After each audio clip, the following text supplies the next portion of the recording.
Ron Garvin, Frankie Hargis, Present. Wanda Hatfield, Bonnie. Rex Jordan, Curtis Snell, Denise Taylor, Here.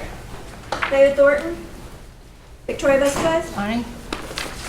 David Walkingstick, Brian Warner. We do have a quorum. Thank you. Like to ask for approval of minutes. So moved. Second. All in favor, say aye. Aye. We pass. On reports. Marshall Lamb.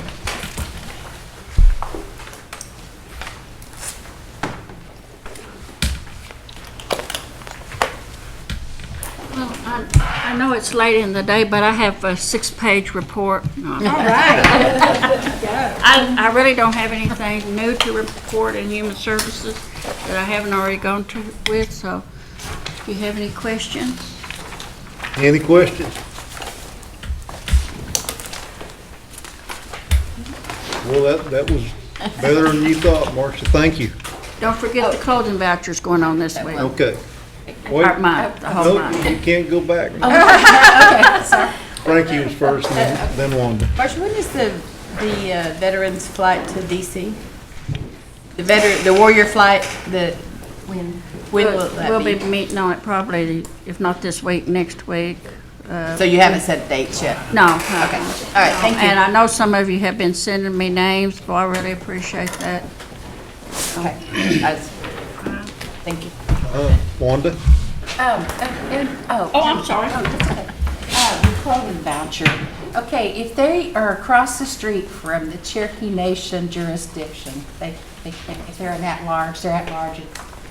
Can you make any exceptions? No, but what we do is if we really have a family that's in need, you know, we'll look at, we'll look at resources that we know of, and we'll also look if there's any problems within or any other departments. We don't just ignore them. Okay, I have a family, and the grandmother is raising 3 very young children, and she just needs help. And she's so that close to 14 County area, and just so contact you.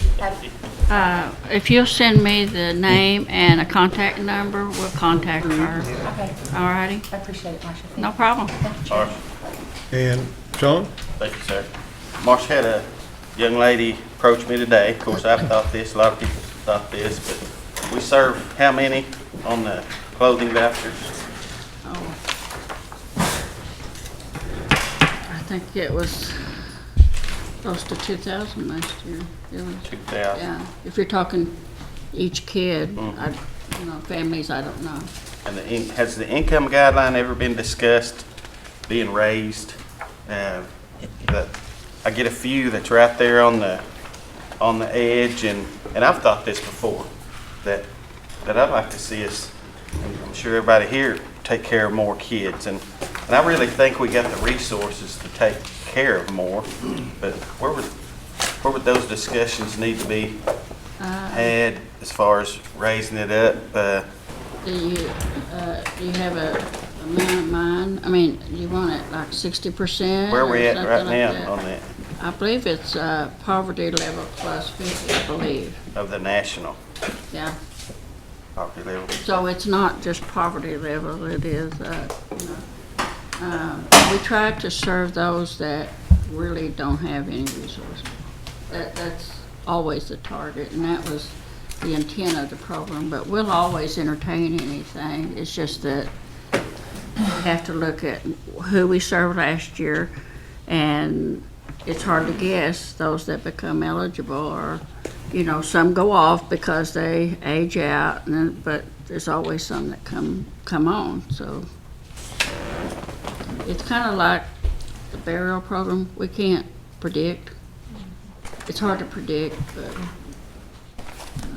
That would where, if someone would draw up something, we'd start with that raising that level compared to the national.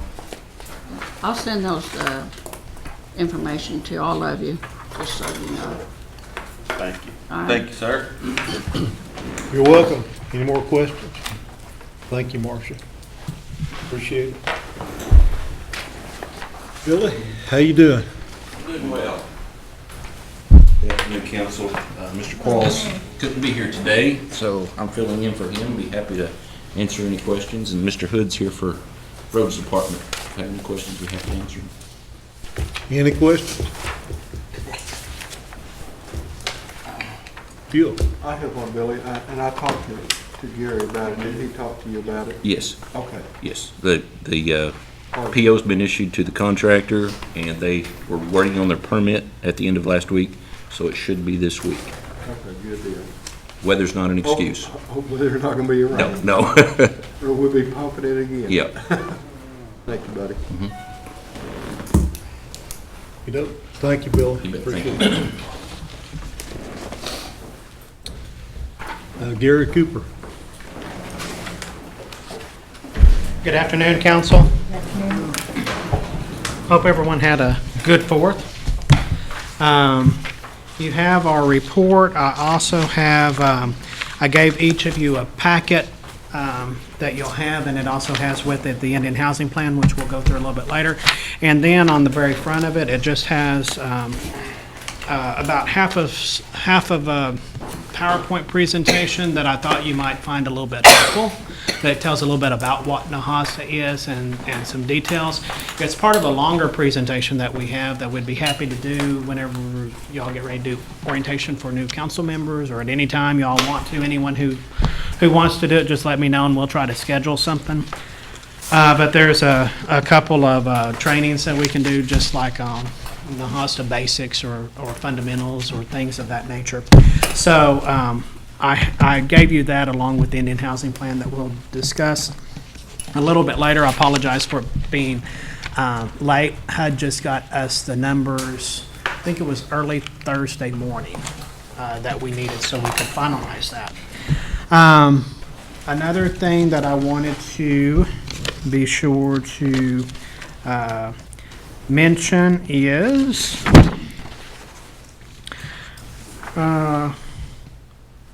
we got the allocations last week of what our actual current fiscal year, the FY 2017 IHBG will be. So that is just right at $30 million is what our NAHASA funding is for this current fiscal year, which we're already almost done with. Tells you a little bit about how long it takes for the government to do some things.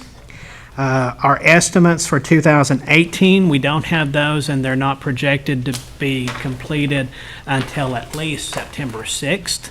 So even after we do this IHP, we will have to come back and amend it, which we can do at any time we need to. We just have to have one submitted to HUD before the beginning of the fiscal year. And let's see, NAHASA reauthorization. The Senate has introduced a NAHASA, or a bill that includes a NAHASA reauthorization provision, and I expect them to do markup on that probably next week sometime. Also got notice today that House Financial Services, the subcommittee on housing and insurance, is holding a field hearing later on this month in Wisconsin, actually, and one in the letter, in the invitation that they sent to our national organization, it asked that we focus testimony specifically on HR 360, which was a House reauthorization bill that passed in the last Congress. So I expect that in preparation for them dropping a new NAHASA reauthorization bill, they're going to make just a few changes. They tell us it's going to be 90% identical to the one that they passed before. I don't know what those other 10% of changes are, but it looks like they're en route to do that and get that done, and probably do something here pretty soon since they're having that field hearing. And then the other thing, got notice too that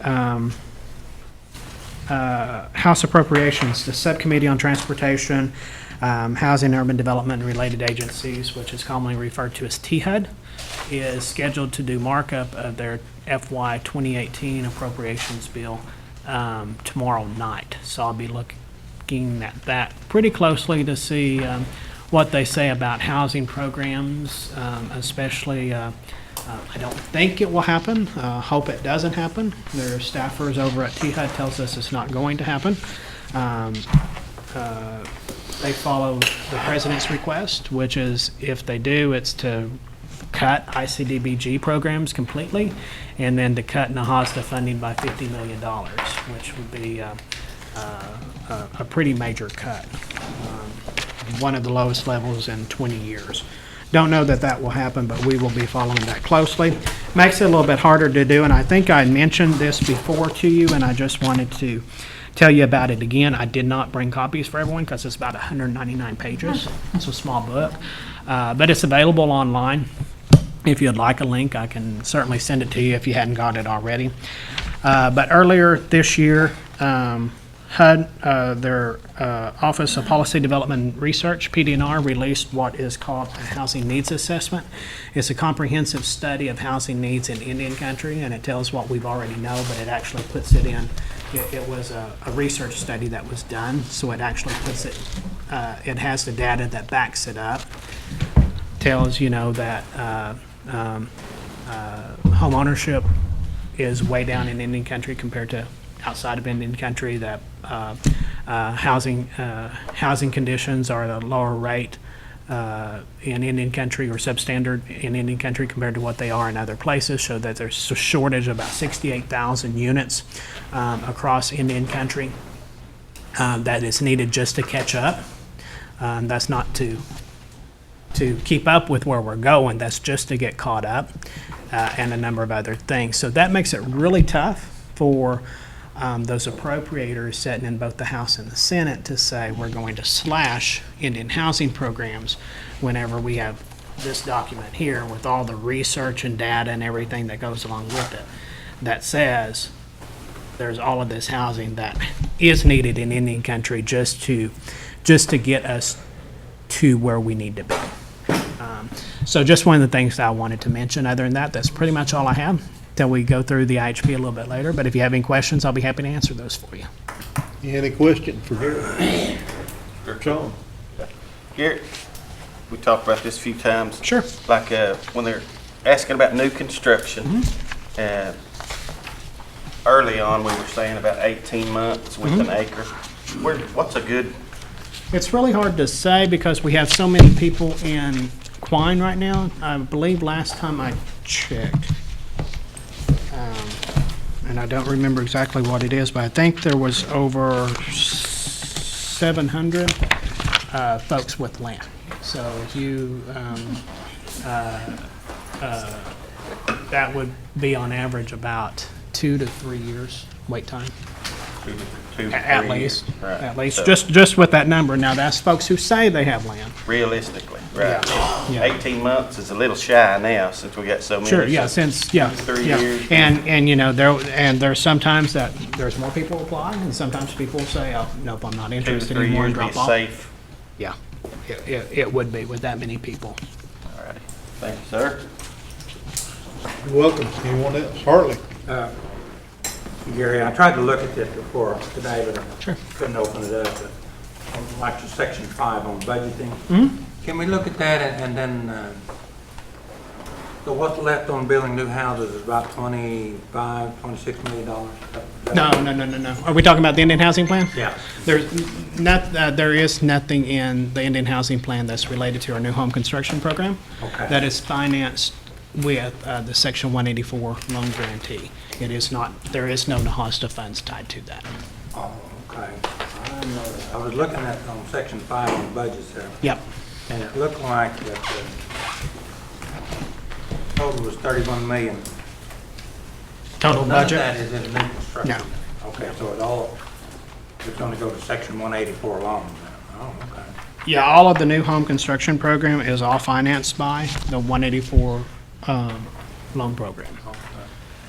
And one of the reasons why, and I can talk about this a little bit more whenever we get to the Indian Housing Plan, the IHBG is basically a zero-sum game.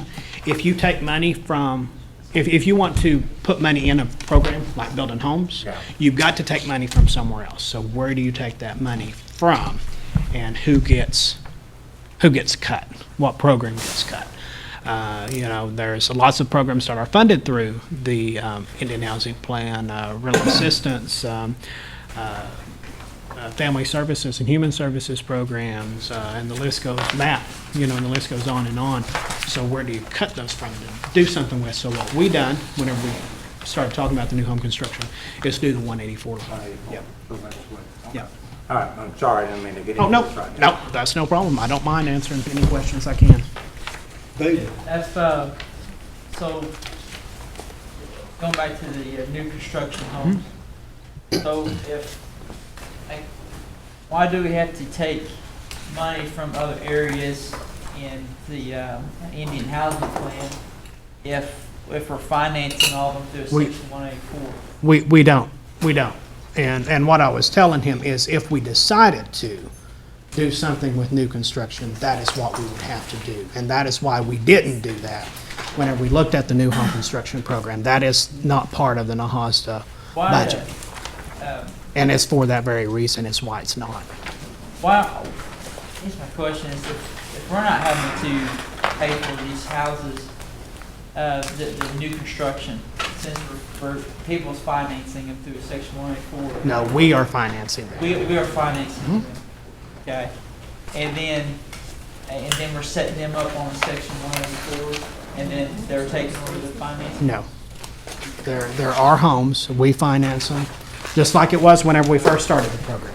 We build the home and we finance it on the 184 program. That's the money we use to do the home. And then one of the many reasons why we do that, one of the reasons is, and I know that I've talked about this before, is under the 184 program, is if the tribe or the housing authority, in our case the housing authority, is the borrower, then at any point in time during the term of that loan, that family living in that home wants to assume that loan, then they can do that, assuming that they're eligible.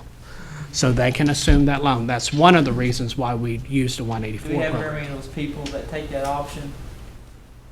They really don't need to at this point in time. It's really for years down the road. Okay. And one of the reasons why is if, for instance, it's financed at 3.75%, let's say, that's for a set 30-year term.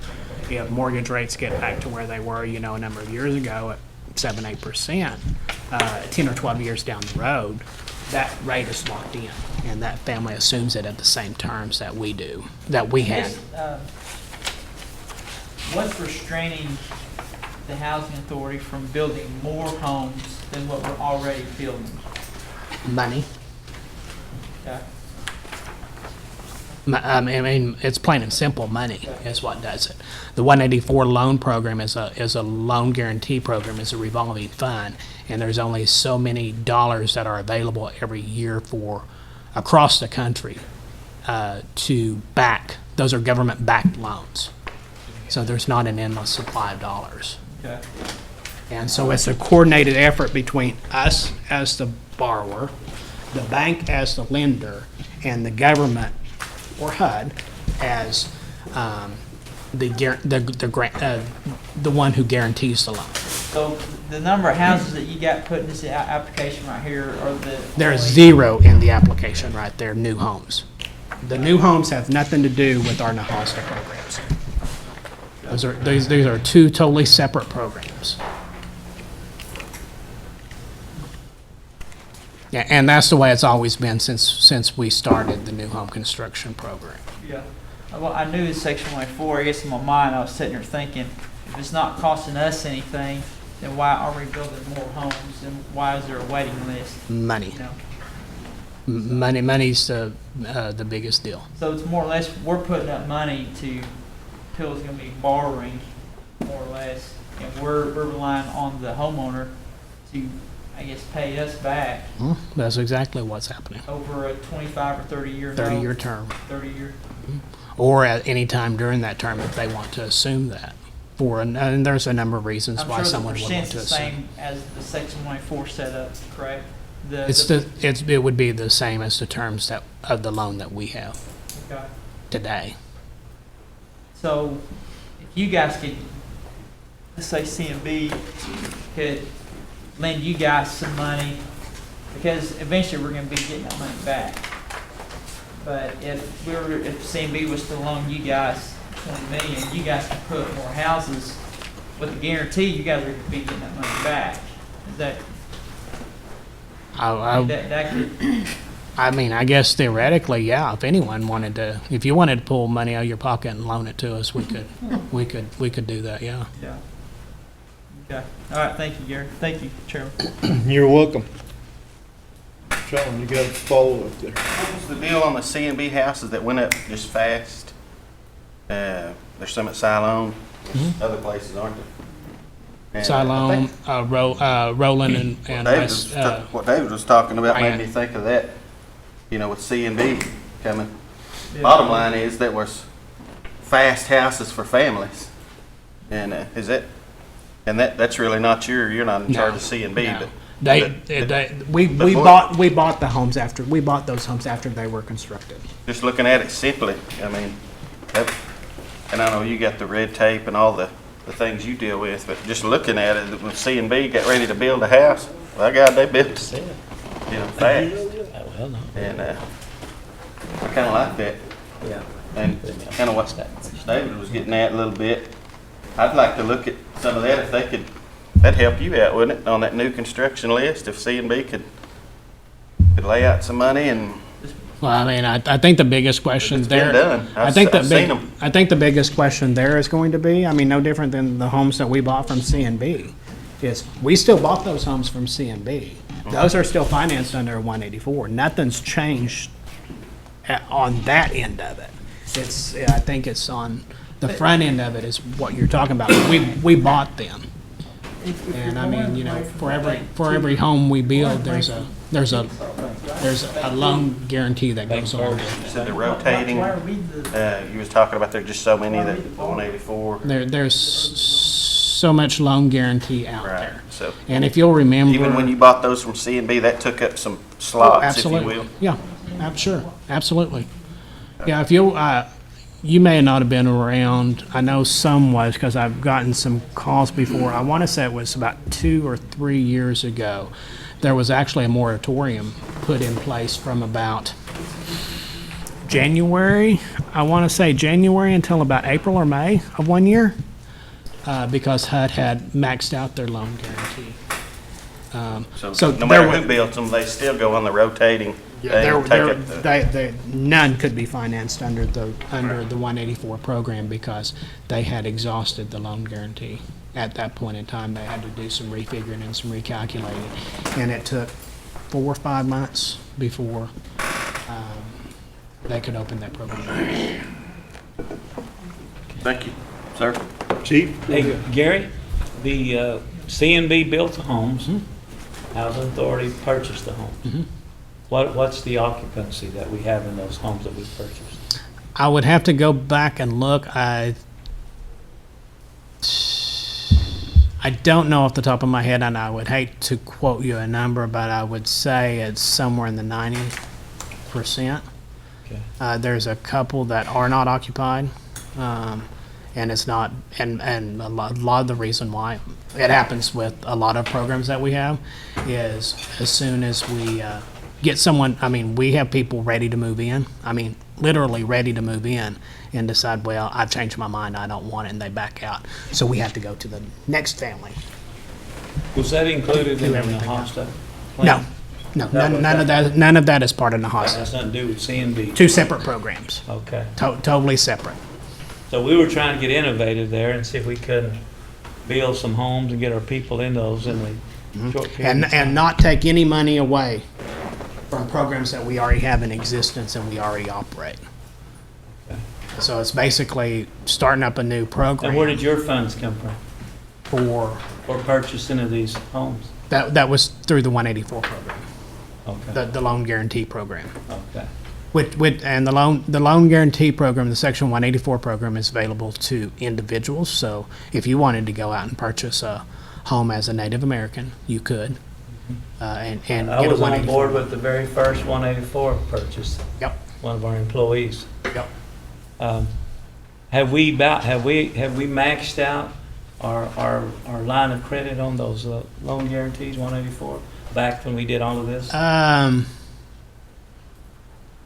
We would, did Westside Loan, we did Roland, we did Volume. no. We would be getting fairly close to what I would be comfortable with. Yes, because Counselor What you Crittenden was doing? asking, how come we don't do another round of these? And Yeah. then I think you said Yeah. there's a certain amount that you And we have can- close to 600, so that would be nearly, I think our current capacity is about 50 million. Okay. And with about 600 homes, that would be putting us pretty close to 50 million. Okay.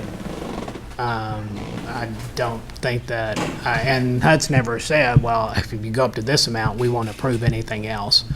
As long as we have the ability to support and sustain the program, and so far we do.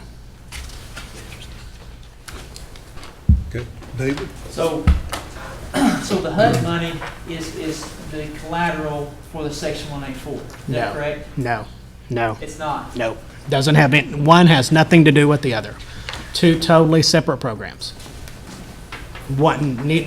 The Section 184, which we build new homes from, and the HOSTA programs, none of those have anything to do with one another. Two totally separate programs. Opposite ends of the table, neither one of them is connected to anything else. Who's telling us that we have a certain number of houses that, or a certain number of Section 184 loans that we can receive? Like, who's telling us that? The Bank Two, the Chickasaws are telling us that? No. The 184 is a loan guarantee program. Yeah. No different than like a VA loan, a USDA loan, an FHA loan, or any other loan similar to that. Who's setting the cap on the number of houses? Congress sets the amount of borrowing, the amount of guarantee capacity that HUD can guarantee, the amount of loans that HUD can guarantee.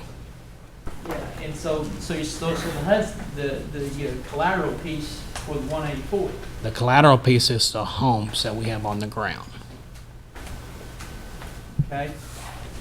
Well, No different if you went to the bank to borrow money under the 184 program. You could do that. what if I'm trying to get clarity here. My apologies. No, don't apologize. Okay, so if I'm going to purchase a house, the bank says we want 20% down on this Not property. on the 184 apps, no. That's Well, the Section 104, they want 2.25% down. 2.25%. Yes, okay, so they want 2.25% down, and then they set you up on permanent financing, and then you start a regular mortgage payment. Okay. So Cherokee Nation, if we're gonna put Harley in the Indian home, the only thing we have to come up with is the 2.25% down for Harley, and then Bank Two's gonna set Harley up on a permanent financing on 30-year note at 5% or whatever. HUD approves that first. HUD underwrites those mortgages first. The Section 184? Yes. If you was to go down and borrow money for a Section 184 program, for a Section 184 loan, the bank would, there's a few banks that can do individual underwriting, but the bank would send your information to HUD, and then they would say, yes, we would, or no, we wouldn't, and they would issue what they call a So cohort how number. many Section 184s did HUD approve last year? Altogether across the United States, I would have to go back and look. It's usually around Do they do that by state, or No. do nationwide. they do it nationwide? And is it first come, first serve? Okay. So And Oklahoma has by far, I want to say, about 80% plus? 80+% of the 184 loans across the country. Actually, it may be more than that. so I know that probably several months ago, I gave y'all a map that showed each state and how many 184 loans were in yeah, each I remember, state. yeah. Yeah. So You'd see the lot bigger number of Oklahoma than the other ones. So if, say the fiscal year starts October 1 and Congress has their budget passed, if we're the first ones in line in October, say there's 500 Section 184 loans that HUD's gonna guarantee, then. There's a dollar amount. There's not a number, there's a dollar But amount. most large, about 80 to 90,000 is what we're mortgaging on these 184s. Somewhere in that neighborhood. Yeah.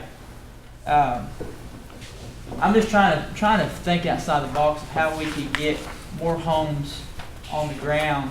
Money. And- I mean, and that's a big part of I it, mean, just, you say money, but HUD's the one that you're saying is the money. It's not the Cherokee Nation, it's HUD is the money. yes and no. I mean, because we also have we also have to, we have loans for each one of those, which is somewhere in the neighborhood of The Cherokee the Nation, housing authority. the Housing Authority. For 600 and plus homes, we have somewhere in the neighborhood of $50 million. But that's 2.25% down. No, that's the entire loan amount. We have to pay back the entire loan amount. We don't pay back just the 2.25%. I mean, no different. If you went down to the bank isn't just going to require you to pay that down payment. They're going to require you to pay all of what if they loan you $200,000, they expect you to pay them back $200,000 Yeah, but we're not. plus interest. The Housing Authority isn't loaning the money here. Bank Two is the one that's loaning the money. How are we caught up with the 50 million when Bank Because Two? there are homes. Just like if you went down to the if you went down to the bank and borrowed money to build a house or buy a house, So and it was $200,000, if you was to fill out a balance sheet, you would list your assets, your home, and your debt, your liabilities, as the amount of your loan. So that owner of that house is paying us the mortgage, not Bank Two. We have the mortgage. We have the mortgage. Yes. Okay. So, all right. That's, Yeah. so we're the one we're the Absolutely. the loaner, I guess. The borrower. The bank. We're the borrower. And then the people are in the home making payments back to us. Okay. That makes Yeah. sense. Yeah. Same way we set up the program whenever we first started it. None of that's changed. Is there any way that we could partner with Bank Two and up in Chickasaw and get it, have them partner with us and be the borrower? A bank can't be the borrower. It would either have to I mean, be not us or borrower, but us or the individual. Yeah, lender. Could Bank be a lender as well as we are? Lend who the money out, I guess is my To question. the Cherokee constituent. that's They doing can it. already do that. If a Cherokee constituent wanted to go out and get their own 184 But it loan, wouldn't be, they it wouldn't be could. tax exempt status and. That is correct. And insurance wouldn't be tied in with the same sweet deal. If we didn't own the home, those same instances wouldn't happen. So we have to own the home, own the land, and thereby the improvements made to the land, the home that sits on that land. And we have to be the borrower since we are the owner of that land. So hold on, son. One more question. Sorry. So CMB. May I interject for a second? Yes. Would it be appropriate to ask Counselor Walking Stick to make an appointment with the director?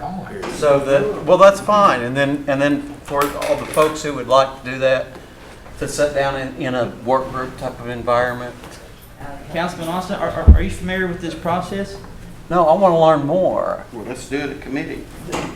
There's other things we're needing to also get done. so- Well, we'll stay here. That's why we were here. Counselor Walking Stick, I know you'll be brief, and thank you. Go ahead. Okay, one more thing. So if CMB was to throw some more money at the Housing Authority, that would allow us to put more houses on the ground. If we say CMB put 30 million to y'all's, because it's more or less CMB's going to be the bank more or less, and the constituents going to be paying us back that 30 million over 30 years, pretty much. But we're going to have more homes out on the ground in doing so. That's a possibility. I mean, is it a possibility? Yeah, and about anything's a possibility. Okay. All right. Thank you. Thank you, Chairman. Oh, you're still asking questions? I'm done now. Councilor Austin, did you have a question or just No, that that thought? was all. Okay, thank you, sir. And it's, I understand where you're going. I wonder if we might, Gary, call on Anna and Nikki for just Absolutely. a moment, Yep. and then we'll come Yep. back to Yep. your Yep. IHP. Would That's that what be I was, okay? that's what I was planning on. Thank you, sir. I'll be here all evening. Appreciate it. Anna?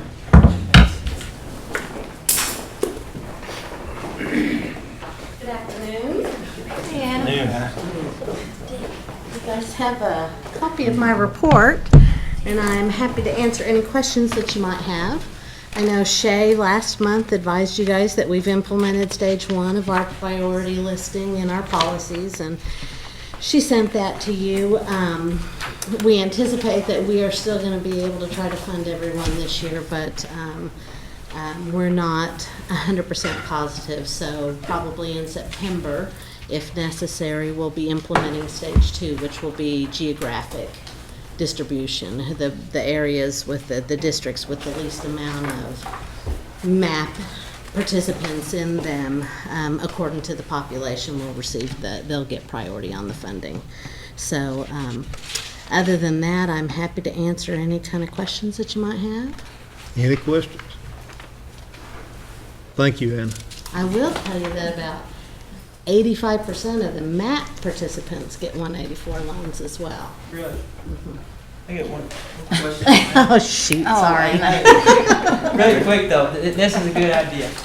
I wonder if we could get those recipients of that to get the tax exemption, and Carrie's back there shaking his head no, and to get the insurance breaks.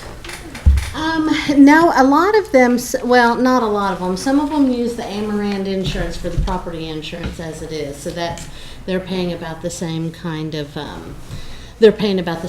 price. And the advantage of the 184 over a traditional mortgage is really the private mortgage insurance. There's a lot less private mortgage insurance that's required on those things. So those are advantages for the borrowers that they are already getting and then they own the home.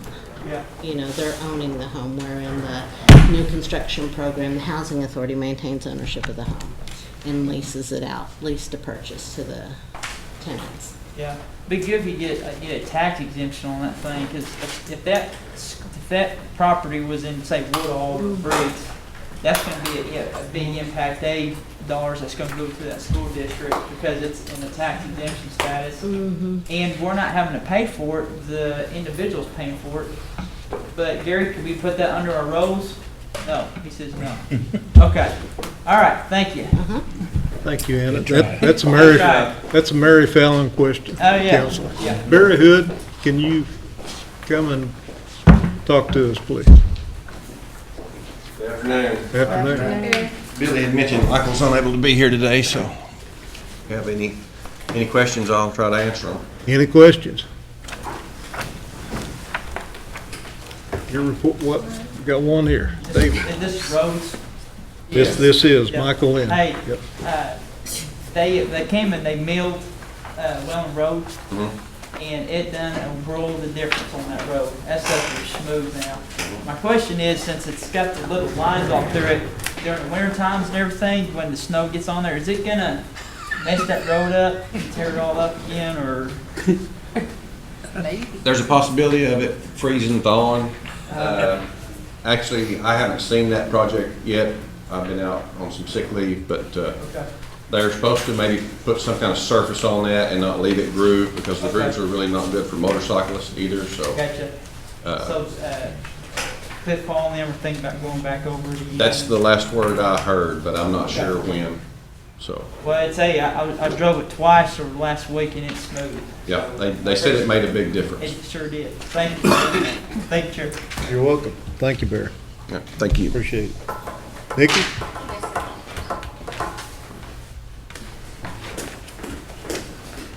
How's everybody? Good. Well, basically just business as usual, ICW. Been working a lot with the AG's office on the opioid crisis, getting data and things like that. Lots of different interviews and things been having to do.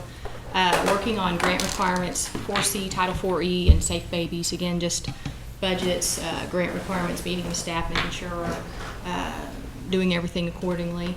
And then just working on some policy adjustments in regards to newborn drug screenings with Hastings and AG's office. And every day there's a fire to put out and somebody to help. So, any questions, we'd be glad to answer them. Janice Taylor.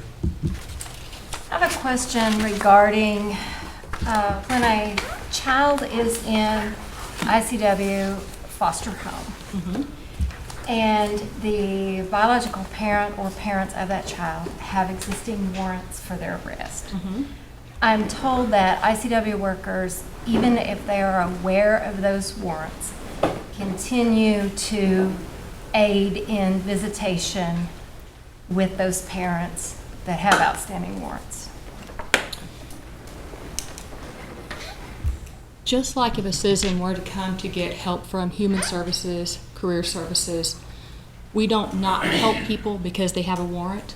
We always encourage people to turn themselves in. If we feel that it ever jeopardizes a child's safety, of course we would call the police and have them be there. But we are not law enforcement, so we cannot necessarily drive them to the jail facility. So it's not considered harboring or anything like that to work with a citizen that has a warrant. But the type of people that we work with often do have warrants. They won't pay their court costs. Those are things that we report to the court. Once they come to court, the judge can arrest them in the courtroom, but we don't have any arresting powers. All we can do is encourage them, or again, if it ever interferes with the safety of a child, we will report them and tell the officers where they're located at. If an officer ever were to ask us, we would of course give any information that we have and cooperate with any investigation. But in regards to calling them up on every warrant, we would be on the phone all the time because our clients do have warrants quite often. But you don't feel like there's any moral obligation to let law enforcement know that you know where this individual is every Wednesday at whatever time, and you're turning their children over to them? We don't turn children over to any parent with an outstanding warrant. They have to have all warrants cleared, but they can visit their child at our office, and it is supervised. So it would always be a supervised visit? Can I say always? Probably not, because again, if they paid their or missed a payment on their court costs and a warrant was issued the day before, there might be times that we don't know about warrant. I know about the particular case that you're talking about, and I did talk with that staff member and ask them why they didn't tell law enforcement, because on a serious warrant, we always want to cooperate with police. But if you ever have any issues, just call me directly, and I'd be glad to. As a former prosecutor, I'm very much law-abiding and value law enforcement to a high degree. But with that being said, I have 115 staff members, so I can't always know about every warrant. But if you ever have a concern, give me a call, and by all means, we always want to work with our law enforcement. Okay, very good, thank you. That's all I have. You bet. Anyone else? Keith? Just a comment. My family grew by one person this past week due to Indian child welfare, and it became official, and we actually can now post pictures. And so my niece adopted last week, and it became official, and she did just like so many do. I think she put 75 pictures in one day on social media because of it. But it was a wonderful experience. I'm proud that our nation protects babies and makes this little girl's life whole. Thank you. Thank you, Keith. Anyone else? Thank you, Nikki. You bet. I'd like to hold just for a moment. I need some consultation here.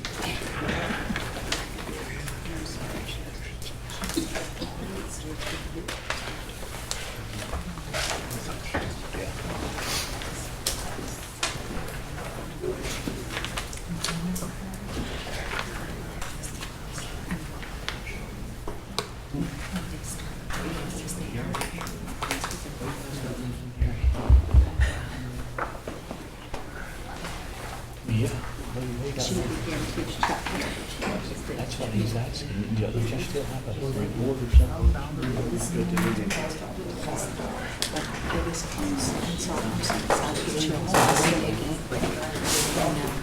Yeah, but you gotta David Walkenstick, Yes, you sir. you have an old business resolution? Yes, table it. All in favor? Yep. Aye. New business, Victoria. Yes.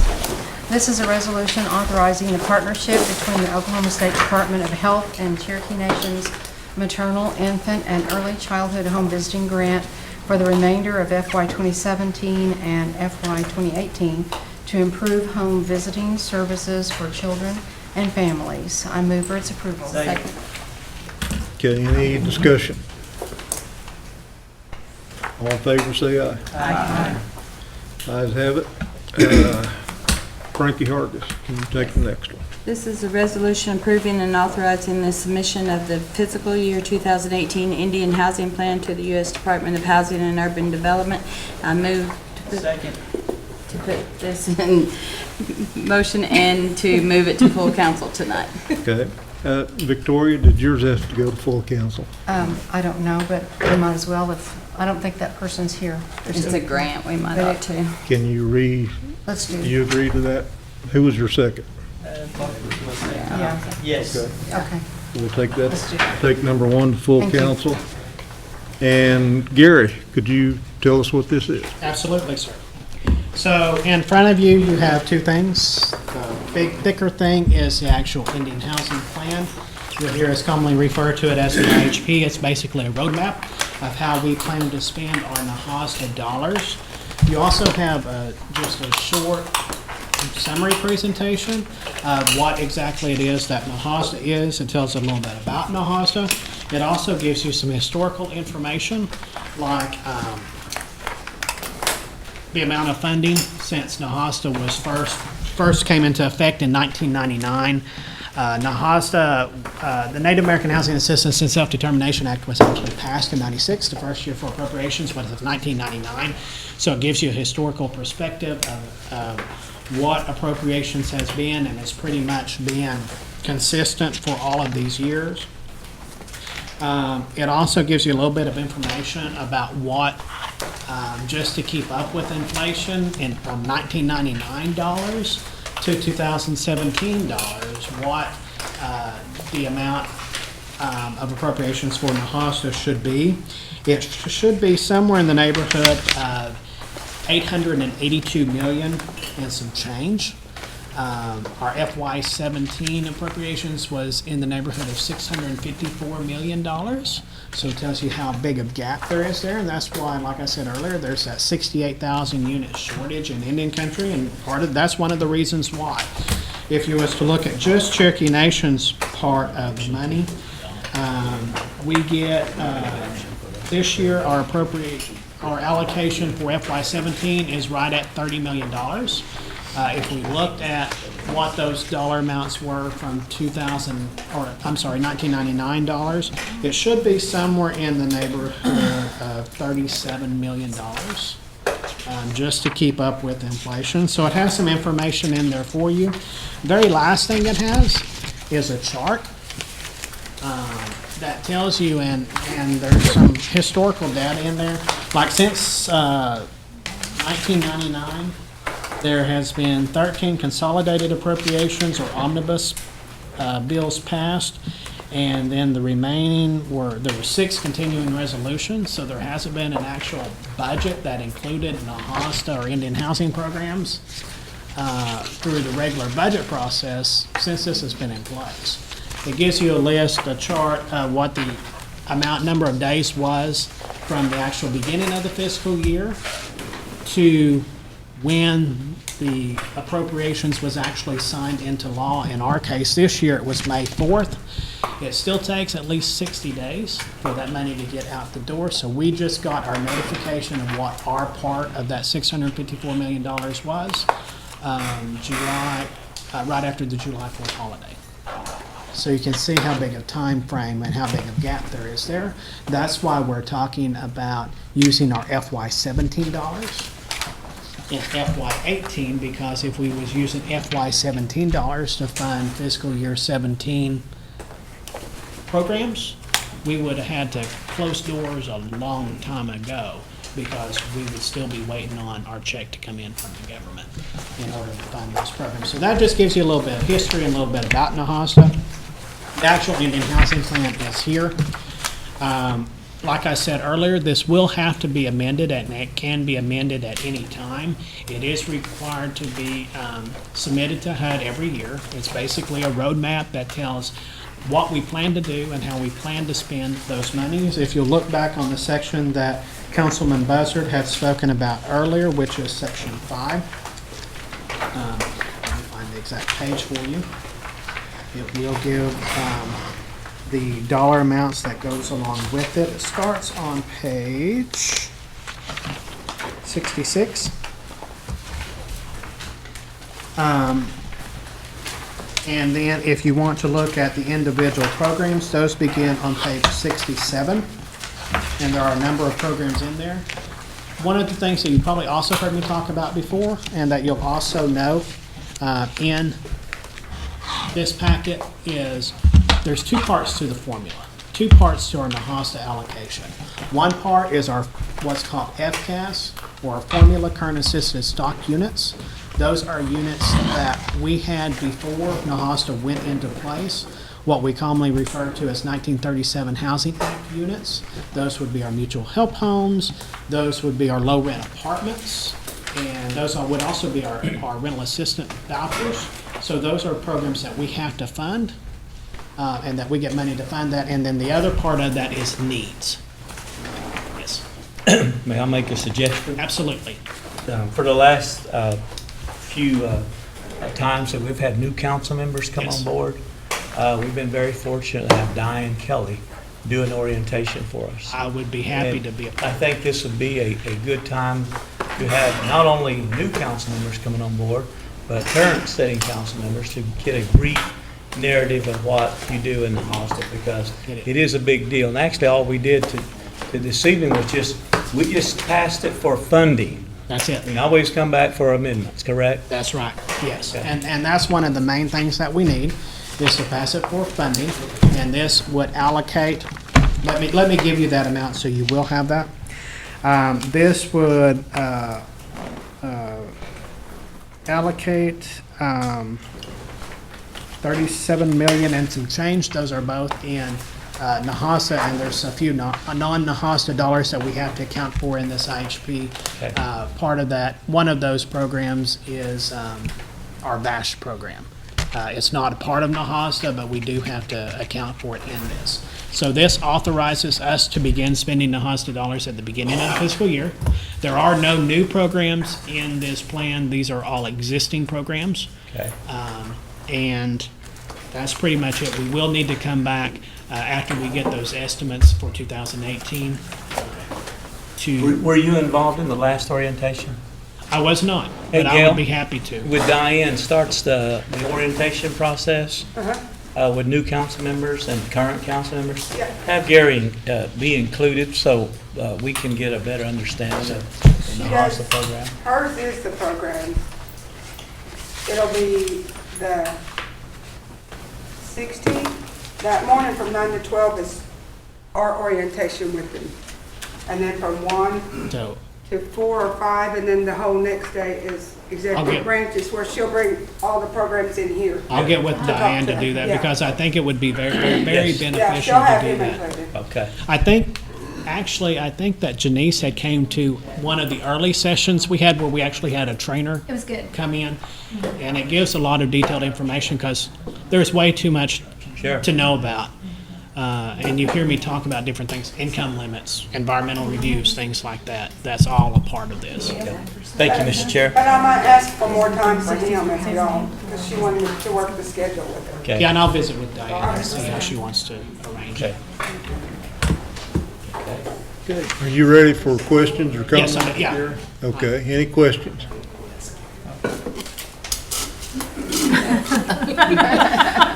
After all that. David Walking Stick. The only thing I'm scared about is new homes.